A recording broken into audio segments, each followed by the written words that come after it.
सगळे वानर फळांकडे लागले. हनुमंतांनी सांगितलंय कोणी फळांना हात लावू नका, हे सगळं मायावी आहे. मला निरीक्षण कर, कारण माझे वडील वातात्मज मला म्हणतात वायुदेवांचा मी पुत्र आहे. मी लहानपणी सूर्याला फळ समजलो.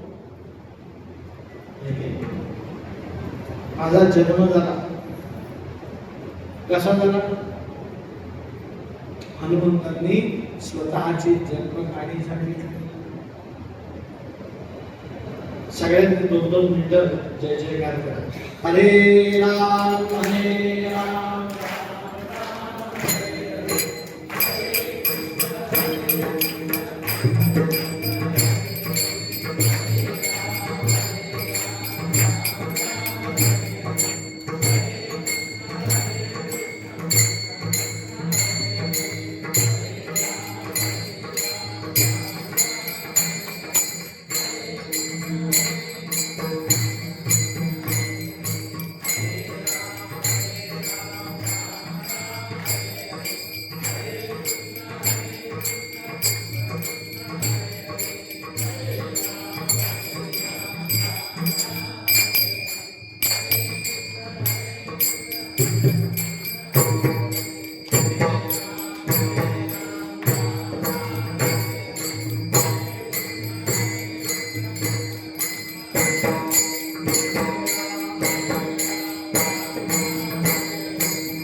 एक ओळ आठवत नाही अजूनही. हनुमान जन्मसमयीचा श्लोक आठवण्याचा प्रयत्न केला. 3 ओळी आठवतात. 4 चरणांचा श्लोक आहे, मराठीतला श्लोक आहे. जेवढं आठवतं तेवढं म्हणतो. आठवलं की पूर्ण श्लोकही म्हणतो. हनुमंत सांगतात माझा जन्म कसा झाला. ही ओळ परत 1 मिनिट आठवतो. ती ओळ आठवल्याशिवाय मजा. आमचा मित्रही फोन उचलत नाही. मराठी श्लोक आहे, मोरोपंतांनी 3 ओळी म्हणतो. चला. क्षितिज चमकले रंगले लाल झाले, काही भागी निळे पूर्व भागे गुलाले, तेजाचा गोल मोठा हळूहळू वरती लागला या वयाला, अन चैत्राच्या पौर्णिमेला दिनकर उदयी मारुती जन्म झाला. प्राणनाथ हनुमान भगवान.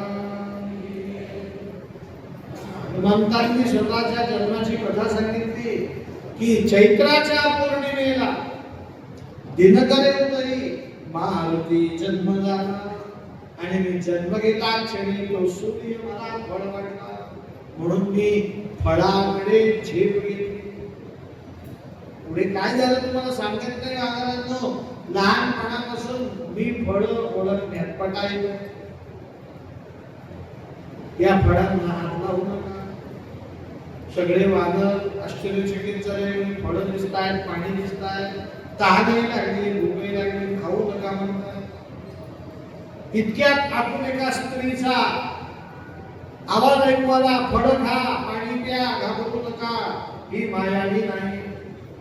हनुमंतांनी सांगितलं कोणी मला बघून या, कारण माझ्याजवळ भूत प्रेत निकट नाही आले.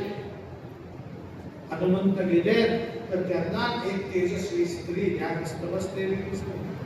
हनुमंतांनी नमस्कार केला आणि सांगितलं कोण तुम्ही. तिने सांगितलं तू रामाचा दूत हनुमंत ना.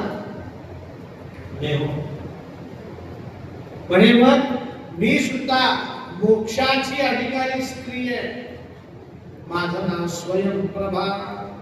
मला मुक्ती कधीच मिळाली होती पण तुला उपदेश करण्यासाठी मी थांबली आहे. हनुमंता मी जास्त काही बोलणार नाही. मला मुक्तीला जायचंय. हजारो वर्ष तुझी वाट पाहतो.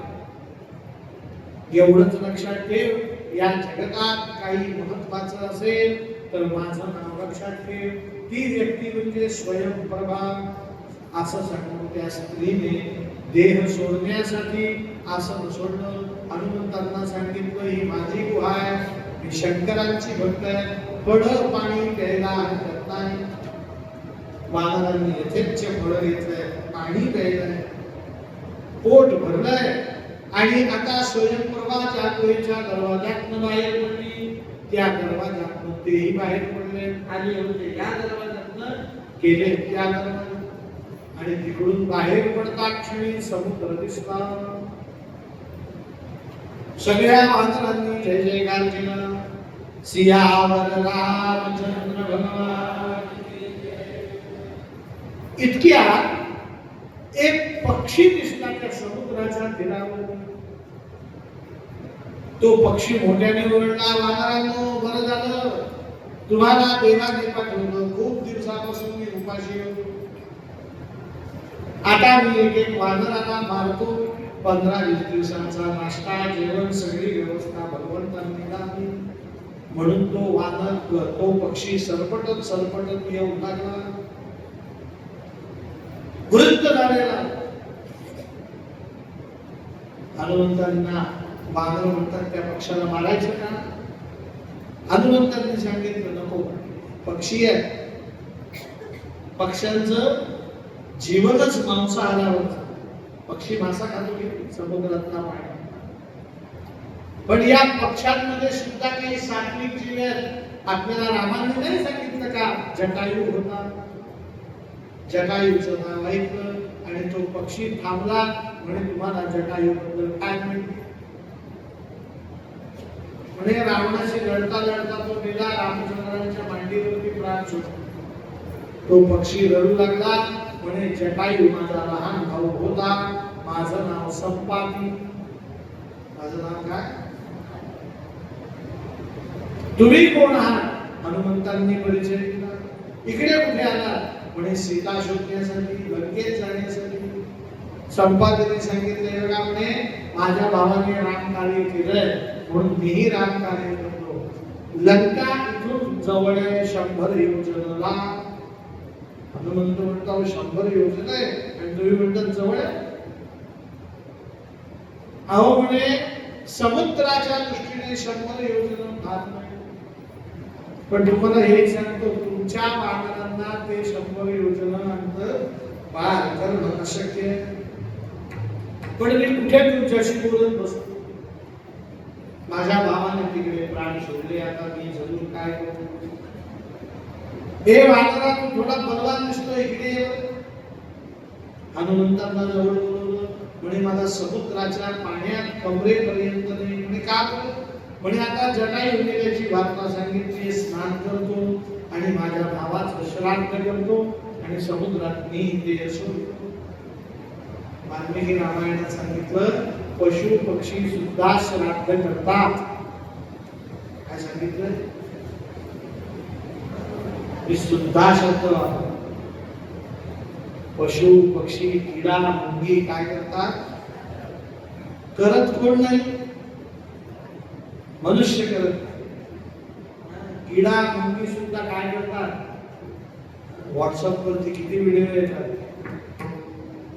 की एक मुंगी मेली तर दोन मुंग्यांची जोडी मुंगळा मुंगळी तर मुंगळा मेला तर त्या मुंगळ्याचा देह मुंगळीने स्वतः ओढत ओढत नेला, स्वतः खड्डा खड्डा स्वतः पुरला, त्याचं विघटन होईपर्यंत माती ती तिथे जवळ बसून राहिली.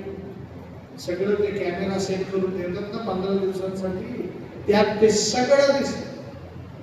लक्षात ठेवा, खीर केली वडे केली म्हणजे श्राद्ध झाला असं नाही. श्राद्ध करण्याची प्रत्येकाची काय रीती निराळी, पद्धती निराळी आहे. वाल्मिकी रामायणात सांगितलं संपातीने सुद्धा भावाचं काय केलं? श्राद्ध केलं.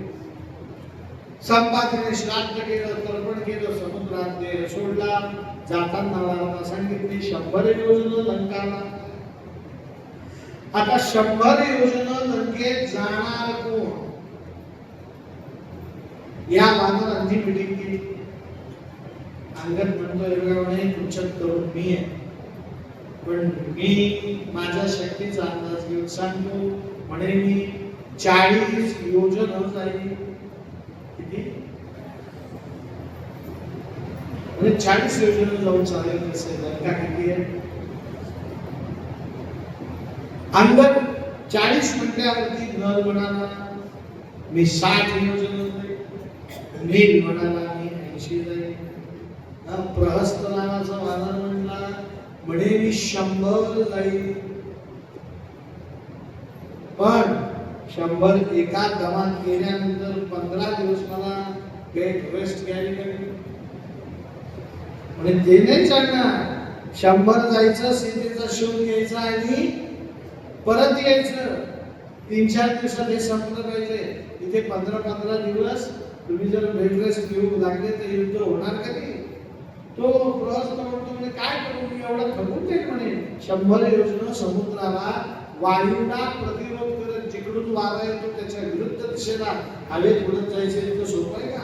मी जाऊ शकतो म्हणे, परत येऊ शकणार नाही.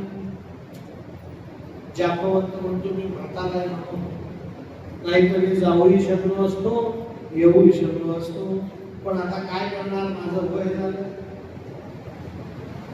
आणि हनुमंत मात्र शांत बसलेले. हनुमंता तू किती जाशील? हनुमंत म्हणतात पाहिजे म्हणे मला शक्तीचा अंदाज येत नाही, कदाचित जाईल कदाचित जाणार नाही. इतक्या त्या गुहेत बघा स्वयंप्रभा बाहेर पडली होती, ती हनुमंता समोर प्रगट झाली. म्हणे हनुमंता मला मुक्ती घेता येत नाही, तुझ्यासाठी मी आणलेली आहे. तुला मी मगाच सांगितलं या जगात महत्वाची काय स्वयंप्रभा. म्हणून ती हनुमंताजवळ गेली. हनुमंताच्या या जागेवर 4 वेळा असं केलं आणि हनुमंताची स्वयंप्रभा जागृत झाली. काय जागृत झाली? स्वयंप्रभा म्हणजे काय?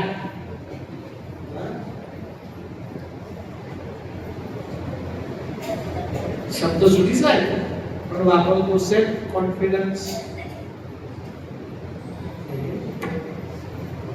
हा लगेच येत नसतो माणूस.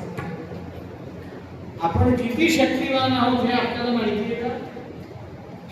तुम्हाला मी सांगतो, माझी पहिली कथा 2012 साली त्र्यंबकला झाली. किती झाली? आणि ती कथा चालू असताना मी आमच्या आईला म्हटलं आई आयुष्यात 5-10 कथा होतील बरं का, मला घरून सोडत जा. मला पहिल्यापासून फिरायला खूप आवडायचं. माझी अपेक्षा काय होती, माझ्या कथा किती होती आयुष्यात?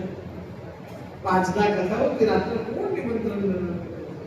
मी कथेतच सांगितलं, मी गल्लीतल्या गल्लीत राहतो. म्हटलं आपल्या आयुष्यात 5-10 कथा झाल्या 12 पण 2025 पर्यंत माझ्या जवळजवळ 250-300 कथा झाल्या. किती? तुम्ही आठवड्याच्या काळावर चुकीच्या वेळेस. पण मागच्या महिन्यात मला स्वयंप्रभा आली. माझ्या लक्षात आलं मी 2 कथा करू शकतो. किती? इतक्या दिवस मी किती करायचो? आता 25 ते 21 2 कथा मी कुठे केल्या? नाशिकला. आणि 2 कथा कुठे करतोय? वास्तविक सकाळी माझा वीक पॉइंट कचोरी होती, 3 खाल्ल्या. दही खाल्लं, चिंचेची चटणी खाल्ली. हे सगळे आम्हाला विरोधी पदार्थ आहे. आवाज बसलाय का? ही स्वयंप्रभा. लक्षात ठेवा, आपली शक्ती काय आहे ओळखता येणं. या गोष्टीला रामायणात काय म्हटलंय? स्वयंप्रभा. आपल्या कथेला माझ्या माहितीनुसार 2016 साली आपण पहिली कथा केली नाही, बरोबर आहे का? 16 सालीपर्यंत तुम्हाला कोणाला माहिती होतं की आपण कथा आयोजित करू शकतो? आता आपल्या लक्षात आलं की स्वयंप्रभा आहे. कथा आयोजित करणं आपला डाव्या हाताचा खेळ आहे. पण ती स्वयंप्रभा काय करावी लागते? लक्षात यावी लागते.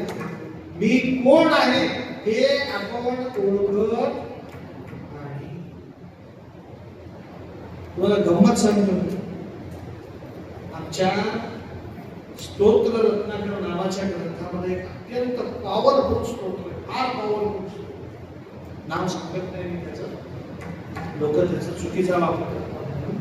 गायत्री देवीच्या संबंधाने स्तोत्र आहे. ते मी पाठ आणि पाठ केल्यानंतर चौधरी काकांकडेच आलो होतो नोव्हेंबर महिन्यात. मी तास बसायचो. गाव काका संध्याकाळी जपाची मागणी 10-20 वेळा ते काय व्हायचं, कसं बसं म्हणलं. पण एक दिवस मी असंच कथेला गेलो. कुठे गेलो कथेला? तर कर्नाटकामध्ये गेलो. कुठे गेलो? तर गाणगापूरजवळ गेलो. आमच्या गुरुजींची कथा होती आता. आणि गाणगापूरच्या मंदिरात 2.5 तास लाईन होती. काय करणार उभं राहून? माळ काढून स्तोत्र म्हणायला सुरुवात केली. 108 2 वेळा म्हणतात. किती वेळा? 216. माझ्या लक्षात आलं आपण 216 वेळा आलो तर म्हणू शकतो. आता मी कुठेही बसल्या जागी 80-90 लावून म्हणून सहज म्हणून मला 10-20 म्हणायला काय येत होता? कंटाळा. आता किती होतात? बसल्या जागी सहज. खरं 108 म्हणायला पाहिजे. पण आता मी शरीरावर स्नान करायला रोज जातो. येताना मोजतो. आज 79 आवडतो. मी म्हटले किती? 79. हे लक्षात येणं ही स्वयंप्रभा. तुमच्या लक्षात आले का तुमची स्वयंप्रभा? तुम्ही 4 तास बसू शकता. तुम्ही देवघरात बसलं पाहिजे. तुम्ही बसू शकता. हे मागे बसलेले लोक 4 तास खुर्चीवर बसू शकतात. खुर्चीवर बसून जप करू शकतात. ही स्वयंप्रभा आहे. स्वतःला ओळखणं. काय ओळखणं? हनुमंताच्या इथे स्पर्श केला, स्मृती जागृत झाली आणि हनुमंतांच्या लक्षात आलं आपण सूर्याकडे झेपावलो होतो त्यावेळी सूर्याचा पुत्र अरुण याने आपल्यावरती शक्ती सोडली आणि परत सूर्याकडे येऊ नये म्हणून आपलं अतुलित बलधाम सगळं विस्मृतीत ठेवलं. आता हनुमंत म्हणतात 100 योजना काय 1000 योजना असू द्या, मी जातो आणि येतो. रामायणात सांगितलंय, अभ्यासपूर्वक तुम्हाला समजलं तर बघा, मनुष्याने स्वयंप्रभेचा विचार करावा. कशाचा? माझ्याकडून कसं होईल, माझ्याकडून काय होईल, हे काही शक्य आहे का? होणारच नाही. एवढं कुठे बसवलं जातं का, एवढं कुठे जेवण केलं जातं का? आपल्याला स्वयंप्रभा नसते, आपण आधीच धनुष्य खाली ठेवतो. लक्षात ठेवा, जगतात महत्वाचं काय आहे? स्वयंप्रभा.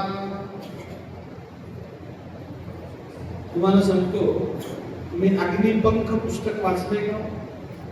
एपीजे अब्दुल कलाम. ते 5वीला 8 पैकी 3 विषयात नापास झाले. किती? नापास होणं चांगलं आहे का? 3 काय एकाही विषयात नापास होणं. अहो 80 मार्क मिळणं सुद्धा गुण आहे. 90+ पाहिजे. किती पाहिजे? त्यावेळेस हे आई वडील मारत करत नसायचे. नापास झालं तुला मारू का, तुला बदलू का? गुरुजी गेले त्यांच्या जवळ, म्हणे तू 3 विषयात नापास झालास, पण तू पाहिले का? म्हणे तुला गणितात पैकीच्या पैकी मार्क, विज्ञानात पैकीच्या पैकी मार्क, इतिहासात पैकीच्या पैकी मार्क. नापास कशात झाला? हिंदी. त्याच्यानंतर काय विषय कार्यानुभव म्हणतात, घेतला असेल विषय, त्याच्यात नापास झाला. आणि इंग्लिश मध्ये नापास झाला. म्हणजे ज्या तिकडे तुला पैकीच्या पैकी मार्क मिळाले, याचा अर्थ तिकडे सुद्धा मिळू शकतात. तू तिकडे दुर्लक्ष करतोय, तिकडे लक्ष द्यायला सुरू करतो.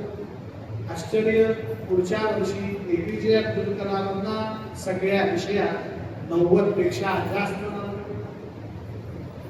गुरुजींनी त्यांना एकही पुस्तकातलं गणित सोडून नाही दिलं किंवा व्याकरणाचा एकही नियम सांगितला नाही. त्यांची फक्त स्वयंप्रभा जागृत की इकडे 100 मिळतात तर तिकडे 90 मिळू शकतात. माणसाला आवश्यकता कशाची असते? स्वयंप्रभेची. चौधरी काका यांचं वय 79 ला गेलं आणि यांनी नर्मदेच्या 3 परिक्रमा केल्या, गोवर्धनाच्या 84 कोस प्रदक्षिणा केल्या. या वयात हे चालतात का? कारण यांना फक्त त्यांची स्वयंप्रभा माहिती. काय माहिती? आपण घरीच अडचण एवढं पडून चालेल, तिथे जेवायची व्यवस्था होईल का, आणि रात्री झोपायला उशीर मिळेल का, त्यापेक्षा जाऊन ते पुढच्या वर्षी पाहू. लक्षात ठेवा, आपण काय हरवून बसतो? स्वयं. आपण लगेच हार मानून टाकतो. हार मानायची नाही, स्वयंप्रभेला ओळखायचं. आता रामायणात वाक्य दिलेलं आहे की भगवंतांनी मनुष्याला अत्यंत दिव्य शरीर दिलेलं आहे. पाहिजे ते या शरीराकडे तो साध्य करू शकतो. पाहिजे फक्त तुमची काय जाणून पाहिजे? हनुमंतांनी स्वयंप्रभा जाणली आणि समुद्रावर उडी मारण्यासाठी पर्वतावरती चढले.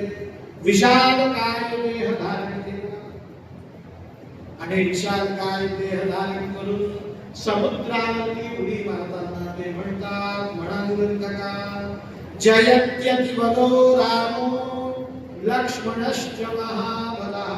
म्हणा जयत्यति बलो रामो.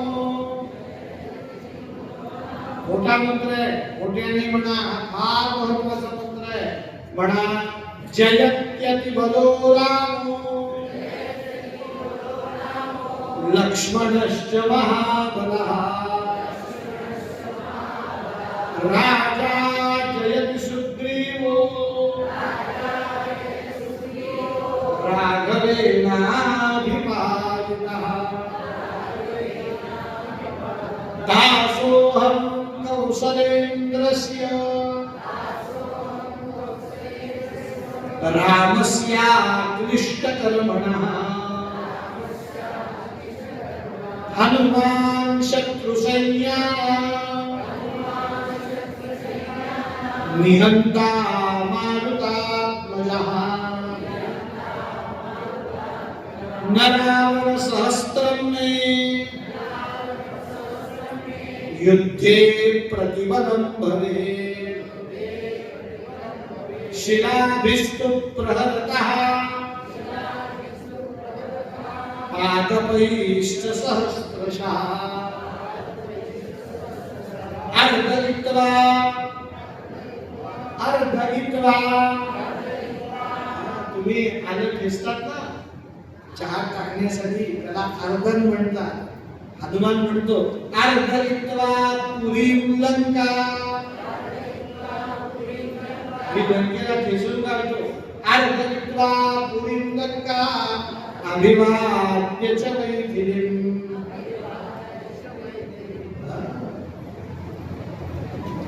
पुढे काय समृद्धार्धो गमिष्यामि निषदां सर्वरक्षसां हनुमंतांनी जयघोष केला जयत्यतिवलो रामो रामाचा सदैव जय जयकार लक्ष्मणश्च महाबलः महाबल लक्ष्मणाचा जय जयकार राजा सुग्रीवाचा जय जयकार राघवेणाभिवादिता त्या राघवाचा मी पालन केलेला सेवक आहे कसा आहे मी शिलाधिष्ठो प्रहरतः पादपैश्च सहस्रशः मी पायाखाली लंकेला चिरडून टाकेन एक नाही हजारो रावण आले न रावण सहस्त्र में युद्धे प्रतिबल भवे माझ्या समोर टिकू शकत अर्धयित्वा पुरीं लंकां मी लंकेला चिरडून टाकेन अभिवाद्य च मैथिलीं सीतेला नमस्कार आणि रक्ष समृद्धार्धो गमिष्यामि मी बोलतो कमी म्हणजे हनुमंत म्हणतात हे मी कमी बोललो समृद्धार्धो गमिष्यामि निषदां सर्वरक्षसां याच्या 1000 पट माझी मोठी शक्ती म्हणून हनुमंतांनी समुद्रावरती उड्डाण केलं आणि सर्वा नावाचे राक्षसी हनुमंतांच्या समुद्र काठावर घाम फारे तुमच्या डोंबिवलीला समुद्र पण घाम केवढा मी ठरून काला खडा करायचं नाही हनुमंतांना घाम आला घामाचा तेल त्या सर्व राक्षसीच्या मुखात पडला तिथून जो बालक जन्माला आला घामापासून तो हनुमान पुत्र मकर ध्वज कोण त्या सुरमेने सांगितलं काळजी करू नको हनुमंता तू पुढे जा लंका तुझ्या पुढे टिकणार नाही म्हणे कशा करणं म्हणे ज्या तू मला वश करून घेतलं त्या लंकेत सगळ्यांना वश करशील आणि कशावरून म्हणे रावणाने मला त्याच्यासाठी उभं केलंय की मी सगळ्यांना घाबरवते कारण लंकेत माझ्यापेक्षा भयंकर कोणी पण तू मला अवश्य केलं त्यामुळे मला चिंता वाटत हनुमंत लंकेच्या प्रवेशद्वाराजवळ आले रम्य लंका लंका कशी होती रम्य होता रम्य लंका होती हनुमंतांनी विचार केला आणि आश्चर्य वाटलं ते म्हणतात की राजा सुग्रीवाने आज यायला लंकेचं वर्णन केलं हनुमंतांनी गुपचूप ती लंका पाहिली सुवेग पडत आलो ते म्हणतात या लंकेसारखी नगरी नाही सुवर्णाची लंका पण या नगरी सारखे पहारे सुद्धा कुठे नाही सिकीवर नाही सगळीकडे हे मध्यरात्री पोहोचले पण जागते रहो ते म्हणतात राजा कसा असावा राजधानी कशी असावी सैन्य कसं असावं हे कशाकडे पाहिल्यावर समजतं लंकेत या कामाला काय अवस्था आठवली त्याने जागतिक आणलं नाहीतर ही चारही बाजूंनी सुरक्षित लंका हनुमंतांनी विचार केला पण ते विचार करण्यात अर्थ नाही म्हणून त्यांनी माशी एवढं मक्षिका रूप घेतलं आणि लंकेत प्रवेश करते झाले फक्त लंकेच्या देशीतनं बाहेर आग उडाले आणि मोठे लंकिणी नावाच्या राक्षसीने पकडले बघा हनुमंत केवढा होता माशी एवढा किती वेळात पकडला एका क्षणात म्हणजे लंकेचे वेळे काय होते पहारे काय होते लंकिणीने ती पोट उघडली माशी एवढा हनुमंत पर्वत अप्राय झाला आणि लंकिणीच्या नाकावरती ठोसा.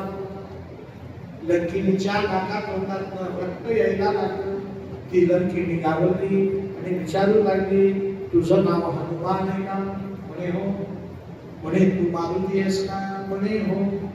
तू वायूचा पुत्र आहे का? म्हणे हो. तू रामाचा दास आहे का? म्हणे हो. पण आता हनुमंतांनी 4 प्रश्नांची उत्तर दिले. एक प्रश्न विचारला, म्हणे तू रामाला कशी ओळखते? मला कशी ओळखते? माझ्या वडिलांना कशी ओळखते? आणि मला कशी ओळखते? म्हणे ज्या अर्थी माझ्या नाकात तोंडात रक्त आलं त्या अर्थी तू हनुमंत असावा, कारण मला वरदान आहे, या लंकेला वरदान आहे की लंकिनी राक्षसीचा पराभव कोणी करू शकत. जोपर्यंत लंकिनी, वाल्मिकी रामायणातला शब्द आहे का, द्वारपाल, तोपर्यंत लंकेचा विध्वंस होऊ शकत नाही. मी द्वारपाल आहे, पण मला सांगितलंय माझ्या गुरूंनी की एक हनुमान नावाचं वानर येईल, तुझ्या नाकावर ठोसा मारेल, आणि त्यावेळेस नाकात रक्त आलं तर समजायचं लंकेमध्ये रक्तपात होईल आणि त्या रक्तामध्ये लंका संपूर्ण जाईल. मी तुला नमस्कार करते, ज्या अर्थी माझ्या नाकातोंडात रक्त आलं त्या अर्थी लंकेचा विध्वंस निश्चित झालेला.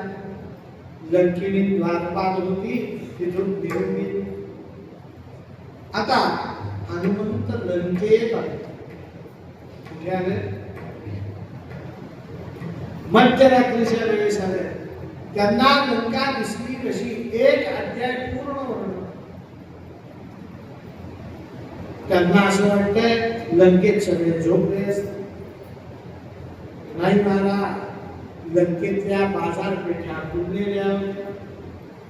विविध प्रकारचे खाद्यपदार्थ विक्रीला जात होते. मांस, मदिरा यांचे शीखच्या शीख लावून ठेवलेले होते.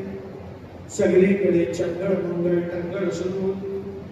बरं, वैशिष्ट्य असं राक्षस रस्त्यावर फिरतायत असं नाही, राक्षसिनी सुद्धा फिरतायत. अयोध्येला म्हटलंय योग नगरी, काय म्हटलंय? आणि लंकेला म्हटलंय भोग नगरी. शास्त्र सांगतं सूर्यास्त झाल्यानंतर मनुष्याने जेवणच करू. योगी माणसं फार फार तर सूर्यास्तानंतर एक घटका म्हणजे 8 पर्यंत जेवण आटोपलं पाहिजे. पण हल्ली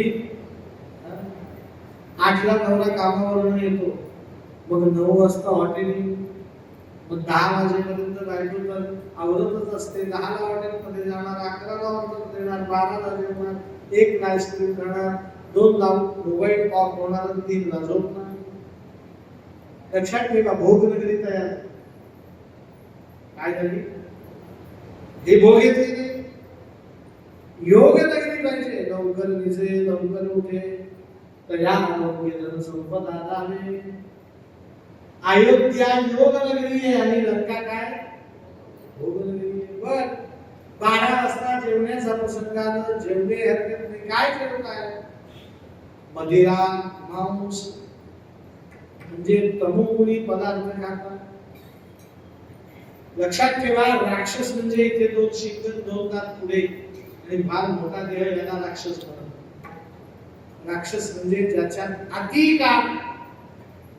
तो कोण आहे? अति काम. कुठल्याही स्त्रीकडे वाकड्या नजरेने पाहायचं. अति काम कोण आहे? तो राक्षस. अति क्रोध कोण आहे? अति लोभ,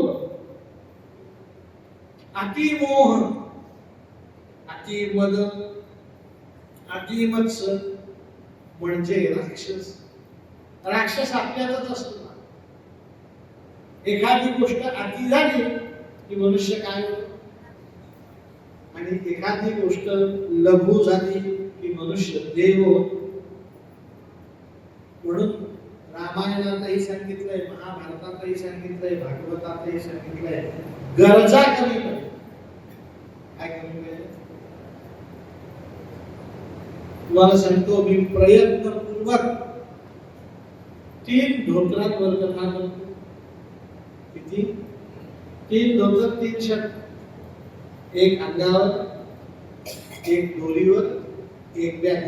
धोतर पण आणि शर्ट पण. ठरवलं तर 7 दिवसाचे 7 धोतर, 7 उपरणे, 7 शर्ट, 7 बनियन, 7 चिंध्याच्या पुऱ्या.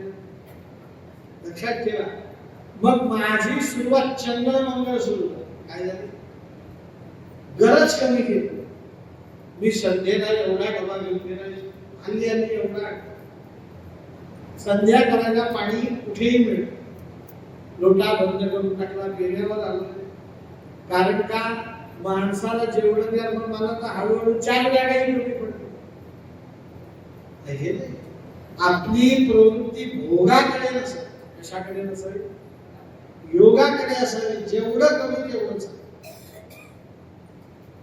तुम्हाला सांगतो, मी माझं उदाहरण दिलेलं, दुसऱ्याचं देत. मी आधी खूप जेवायचो, खूप. माझा जेवणात हात धरणारा कोणी नव्हता. आणि माझं जेवण जर तुम्ही पाहिलं असतं 10 वर्षांपूर्वी, तुम्ही थक्क राहिले असतं. गुरुजी एवढंही जेवता येतं असं तुम्ही म्हणत असतं. तुम्हाला खोटं वाटत नाही. रामायणाची कृती समोर आहे. मी एका बैठकीत 1 किलो रसमलाई खायचो, तेवढं दूध प्यायचो. आणि आता 2 पोळ्यांपेक्षा जास्त खात नाही. माझ्या लक्षात आलं की अति खाल्ल्यावर सुख आहे असं वाटायचं. आता लक्षात येतं कमी खाल्ल्यावर सुख आहे. अति खाणं भोग आहे आणि कमी खाणं योग आहे. लंका भोग नगरी, अयोध्या योग नगरी. रामायण सांगतं योग नगरी या, योग नगरी. आणि लंका सांगते भोग नगरी या. आपण कुठे जायचं असतं? हनुमंतांना ती भोग नगरी का वाटतीये? कारण हनुमंत फिरताय त्यावेळेस एका राक्षसाच्या हातात एका राक्षसणीचा हात होता. पण लंका फिरून येताना त्या राक्षसाच्या हातात, जाताना जी राक्षसी हातात हात घेऊन होती ती नाही, दुसरीच राक्षसी. ती कुठे गेली म्हणून तिला शोधलं तर तिच्या हातात भलताच राक्षस. हाही भोग. हाही काय? आपलं हिंदू धर्मशास्त्र किती श्रेष्ठ आहे. तिथे एक पत्नी व्रताचं स्वीकार. चंगळेला चंगळ मंगळ करायला आपल्या धर्मात काय नाही, स्थान नाही. लंकेत तसं काही. पण हनुमंताची एक कल्पना आहे की लंकेमध्ये एवढी गर्दी आहे की कोणाच्या तरी मुखात चर्चा असेल की या रावणाने तेवढं वाईट केलं बुवा, त्या रामाच्या पत्नीला पळून आणलं, हे रावणाला शोभत नाही असं एखादा तरी म्हणेल. तर लंकेत सीतेला पळून आणलं याची चर्चा सुद्धा नाही. म्हणजे लोकांनी सीतेला पळून आणलं हा रावणाचा मुद्दाम इंग्लिश शब्द प्रायव्हेट इश्यू मानलेला, खाजगी लाभ. आपण त्याच्यात पडता कामा. म्हणजे तो समाज रसा तळाला जाईल का पुढे जाईल? हनुमंतांना आश्चर्य वाटणारे ही तर भोग नगरी आहे. आणि या भोग नगरीत तो राम परमपुरुष त्याची परमप्रिया जानकी कशी राहत असेल. रामचंद्रांची आणि जानकीची आठवण झाल्यावरती रावण सावध झाले. ते जानकीला शोधू लागले. आता जानकीला शोधणं इतकं सोपं नाही मला. हनुमंतांना पत्ता काय की संकेत दीक्षित अयोध्येत. आता अयोध्या काही छोटी आहे का? मग जिथे जिथे कथा चालू आहे तिथे तिथे प्रत्येक हॉल मध्ये जाऊन त्यांना काय करावं लागेल? इथे कोण महाराज आहे, तिथे कोण महाराज, इथे वैदेही भवन मध्ये आला. आल्यानंतर त्याला माझा फोटो दिसला. मी काही दिसलो नाही. कथा संपली. आणि महाराज वर कोण आहे? वर गेला तर 550 रूम. कुठल्या रूम मध्ये महाराज आहे? आता आलं का प्रत्येक खोलीत लोक? हनुमंतांनी लंकेतला प्रत्येक महाल बघितला, प्रत्येक राक्षसाचं घर बघितलं. हनुमंतांना पाहणं खूप सोपं आहे. कोणाच्याही खिडकीवर जायचं, धोरण असतं त्या धोरणात जायचं, आठ बघून पाहायचं जानकी दिसते का. त्यांना जानकी सारखी रामचंद्रांची पत्नी शोभावी अशी एकही स्त्री दिसत नाही. सगळी लंका फिरले आणि सरते शेवटी रावणाच्या महालात गेले. आता रावणाच्या अंतःपुरात हनुमंतांना काय दिसलं तर रावणाला किती पत्नी आहे आपल्याला माहिती असते एक, पण हनुमंतांना दिसलं रावणाचा महाल म्हणजे एवढा महाल होता. या हॉल एवढा महाल कसला, बेडरूम, आणि मध्ये पंचकावरती रावण झोपलेला आणि त्याच्या चारही बाजूंनी स्त्रिया झोपलेल्या आणि या सगळ्या कोण रावणाच्या राण्या. पण रावणाच्या निकट एक तेजस्विनी स्त्री होती. किती तेजस्विनी स्त्री तर हनुमंतांनी तिचं वर्णन केलंय. स्थिरम शांतम सच सौभाग्य निर्मलम निर्विकारम च निग्रहम. अशी एक जानकी सारखी भासणारी स्त्री दिसत. हनुमंतांनी एकदा तर तिला जानकी म्हणून नमस्कार केला. लगेच हनुमंतांनी विवेकाने विचार केला, ही जर जानकी असती तर रावणाच्या महालात तिने शयन केलं नसतं. त्याने बळजबरीने महालात आणली असती तर ती महालात असती, पण एवढी निश्चिंत झोपली ही कोण आहे. तर पुढे उलगडा झाला ती रावण पत्नी मंदोदरी होती. इथे सीता नाही. मग कुंभकर्णाच्या महालात गेला. कुंभकर्ण त्याला फक्त 6 महिने झोपायचं होतं, 1 दिवस जागायचं. पण एवढं सगळे महाल घर तपासता पहाटे 3 वाजले आणि त्याला लंका निश्चल निकट सभाया. लंकेमध्ये राम राम शब्द ऐकला. तो म्हणतो लंकेत राम कोण जप करताय. तर त्याला एक सुंदर महाल दिसला. महालावरती शंख चक्र गदा खाल्लेले, समोर तुळशी वृंदावन. हनुमंत उडी मारून त्या महालामध्ये खिडकीत डोकावलं तर विभीषण महाराजांचं 3-3.5 ला स्नान झालं. रामाची मूर्ती देवघरात होती, पूजा चाललेली होती. मुखाने राम राम म्हटलेलो, शरीरावरती राम राम राम राम काय म्हणलेलं होतं, गंध लावले. हनुमंतांनी दरवाजा उघडला आणि विभीषणांना नमस्कार केला. विभीषणांनी ओळखलं, म्हणे रामदूता तुझं स्वागत असो, मी तुला जाणतो. हनुमंताला बसायला आसन दिलं. जानकीचा मुद्दा सांगितला, सांगितलं बहुतेक आमच्या ज्येष्ठ बंधूंचे दिवस भरत आले म्हणून त्यांनी परस्त्रीला स्पर्श करण्याचा प्रयत्न केला. भागवतामध्ये गुरु दत्तात्रयांनी हत्तीला गुरु केले. हत्ती केवढा मोठा प्राणी, पण एक दिवस हत्ती दिसला, त्याच्या गळ्यात दोरी आणि मुलगा होता. त्या हत्तीला विचारलं, आणि तो बाळू नावाचा मुलगा तुला बस म्हटल्यावर बसतो, म्हटल्यावर बसतो, दे झटकून म्हणे ती दोरी आणि जा जंगलात जाऊन जिवंत. म्हणे तुम्ही म्हटलं ते खरंय, जगता येत नाही. म्हणे का. म्हणे याच्या वडिलांनी एक दिवस माझ्या शरीराला तेवढा मोठा खड्डा काढला आणि त्या खड्ड्यात एक कागदाची हत्ती ठेवली. ती मी पाहिली, उडी मारली होती खोटी, पण खड्ड्याच्या बाहेर येता येईना. महिनाभर उपाशी राहिलो. याचे वडील मी गलित गात्र झालेलो असताना करवत घेऊन आले, माझे दात कापून टाकले. आता हा बाळू दे, तो गोळा मला खायचा असतो म्हणून तो उठ म्हटला की उठावं लागलं, बस म्हटलं की. दत्तात्रेयांनी हत्तीला गुरु केला. लक्षात ठेवा, हत्ती एवढा का मनुष्य मोठा असतो. जो परस्त्री परपुरुषाच्या नादी लागला तो खड्ड्यात पडतो आणि असा पडतो की तिथून तो परत उचलला जात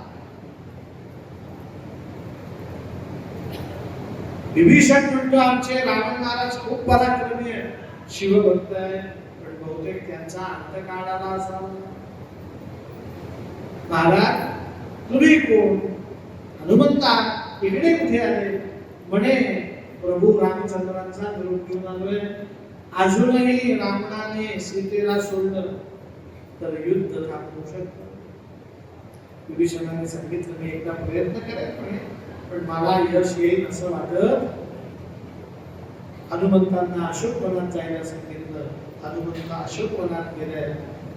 सीतेला बघितलं, अत्यंत कृश झालेली, डोळ्यातनं अश्रू पडत होते. राक्षसींचा पहारा होता. हनुमंत ती बसलेल्या त्या झाडाच्या वर गेले आणि त्यांनी रामायण ऐकवलं. आदौ राम तपोवनादिगमनम् हत्वा मृगः काञ्चनम् वैदेही हरणं जटायुवर्णं सुग्रीव सम्भाषणं वाणी निर्दलनं समुद्रतरणं लंकापुरी दाहनं पश्चात् रावण कुंभकर्णहननं एतद्धि रामायण. सीताचं मुली रामाचं नाव घेणारा कोण आहे? वर बघितलं, हनुमंतांनी उडी मारली, ओळख म्हणून रामचंद्रांची. हनुमंतांनी जयंत इंद्रपुत्र त्याची कथा एकांतातली सांगितली. सीतेला म्हटलं हा माझा दूत. तिने विचारलं तू कोण आहेस? हनुमंतांनी सांगितलं नाही मी वायूचा पुत्र आहे, सुग्रीवाचा सेनापती. सांगितलं आई मी तुझा मुलगा. आणि आई तुला खरं सांगू का, मी तुला नेला. ही सीतेची अवस्था पाहिली. हनुमंतांना आता स्वयंप्रभा आली होती ना, त्यांना माहिती आहे का पाठवली घेतली की सहज जाऊ आपण पाखरासारखं उडत उडत. रामांनी आपल्याला पाठवलं तर आपण त्यांना गिफ्ट म्हणून त्यांचीच बायको. म्हणजे जानकी देवी पाठीवर बसा, सगळ्या या राक्षसी पेंडल्यात उडतो, रावणाच्या हातात माझी शेपू सुद्धा येणार नाही, घेऊ नये बसा. जानकीने सांगितलं हनुमंता मला आई म्हणते म्हणून बोलतोय. म्हणजे काय तू खरं सांग तुझ्या पाठीवर मी कशी बसू? म्हणे का? म्हणे या रावणाने मला पळवून आणलंय. कोणाला पळवून आणलंय? जानकीला नाही, अयोध्येतल्या सुनेला, सूर्यकुळाची सून.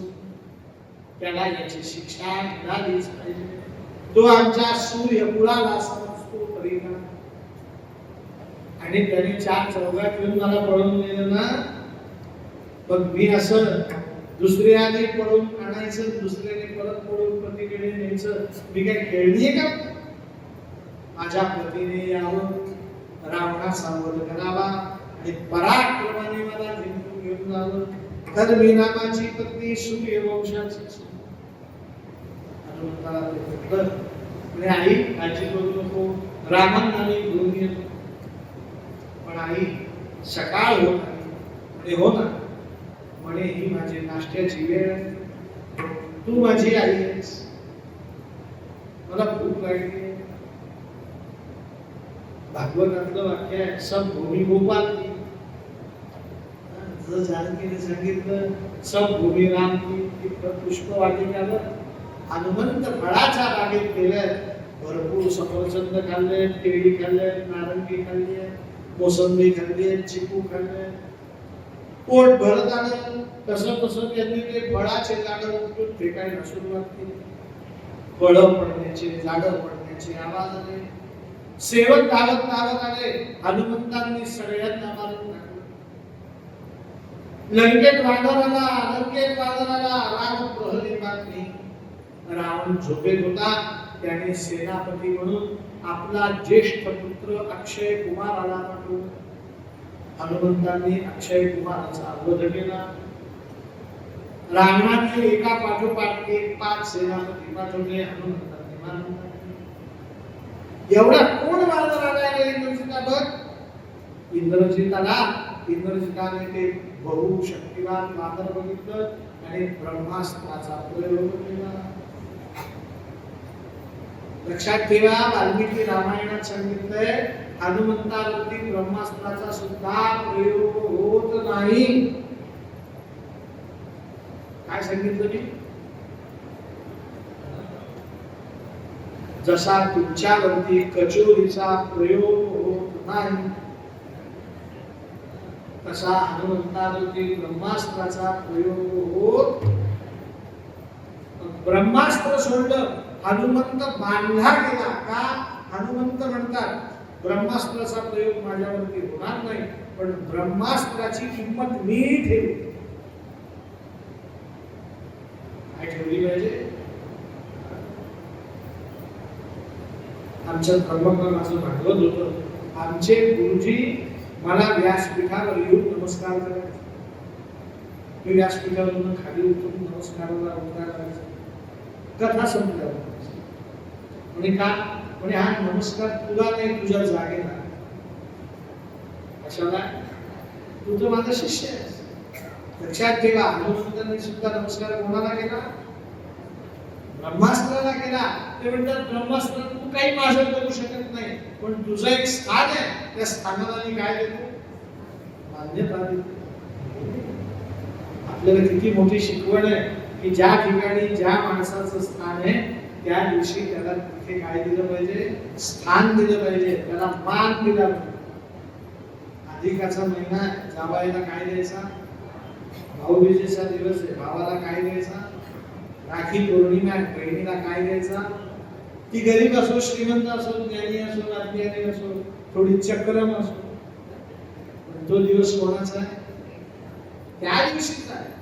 लक्षात ठेवा, ज्या दिवशी ज्याचा मान तो त्याला दिला पाहिजे, हे रामायण आपल्याला शिकवतं.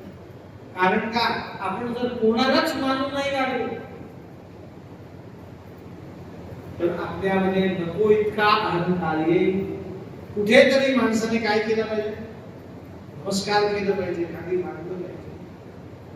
त्या इंद्रजिताने ब्रह्मास्त्र सोडलं, हनुमंत बांधला गेला. हनुमंतांना राजसभेत आणलं आणि रावणाला बघितलं. हनुमंतांनी पहिल्यांदा भेटे बरं का रावण आणि कोण? हनुमान.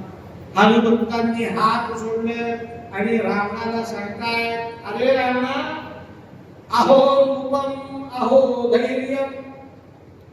रावणा, काय तुझं रूप, काय तुझं धैर्य, अहो शक्तिम अहो ध्वनी.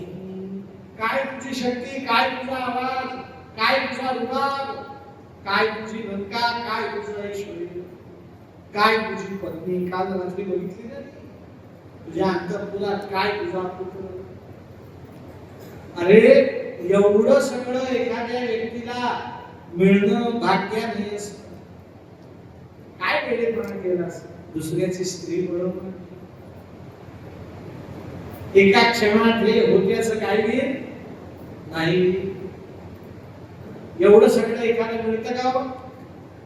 सोन्याचं घर मिळेल का आपल्याला? मिळालं तर बायको चांगली मिळेल का? चांगली मिळाली तर चांगला मुलगा येईल का? तो चांगला असेल तर रुपये चांगला असेल याची काही खात्री आहे का? ते रुपये चांगली असेल तर एवढं सगळं सांभाळायला बाहुबळ असेल का? लक्षात ठेवा, एवढे गुण एखाद्यात नसतात. माणसात किती गुण असतात? एखादो. रावणा भाग्यवानीस एवढे गुण तुला मिळाले. एका परस्त्रीच्या नादी लागून एवढ्या सगळ्या गुणांचा तो नाश करू नको. विभीषण उठला म्हणजे दादा वानर किती संयुक्ती. हा वायूचा पुत्र आहे, वाणीचा सुग्रीवाचा दास आहे, याचं नाव हनुमंत. आता रावणाचं याचं हनुमंताने काय केलंय? खरं कौतुक केलं, पण तो रावण म्हणतो अहंकार ना, म्हणे त्या वानराला पकडा, मारून टाका. विभीषणाने सांगितलं रावणा तो राजदूत आहे, राजाचा दूत बनून आला. राजाच्या दूताला मारता येत नाही. त्याने काही अपराध केला तर त्याला फक्त शिक्षा देता येते, त्याचा वध होत नाही. तुला वध करता येणार म्हणे का रे तू राजाचा दूत आहे? म्हणे हो मी राम राजाचा दूत आहे. म्हणे काय तू म्हणून निरोप आणलाय? तर हनुमंतांनी जे रामांनी सांगितलं नव्हतं ते सांगितलं. म्हणे तू अजूनही सीतेला सोड. सन्मानपूर्वक रामाला म्हणले युद्ध मी होऊ देणार नाही. जबाबदारी कोणाची? असं राम म्हटलेला हनुमंत स्वतः करणं होता. म्हणजे मला युद्ध सांगवणारा तू कोण? हे इंद्रजिता, हे वानर बातों का भूत नहीं है, लाखों से ही मानेगा. एक काम कर, याच्या शेपटीला कापड बांध आणि आग लावून दे. हनुमंतांनी सांगितलं असा वेळेपणा करू नका. तुम्ही रावण महाराज आहात, मी हनुमंत आहे. तुम्ही जर चुकीचा निर्णय घेतला पुढे मी काही केलं तर जबाबदार कोण? इंद्रजिताने तोपर्यंत कापड आणलं, शेपटीला गुंडाळलं. हनुमंतांनी शेपटी ब्रह्मांडा भोवदेवे वज्रपुच्छे करू शके इतकी मोठी शेपटी केली, कापडा बांधली, त्याच्यावर तेल जाळली, हनुमंतांनी उडी मारली. आता हनुमंत काय करायचे?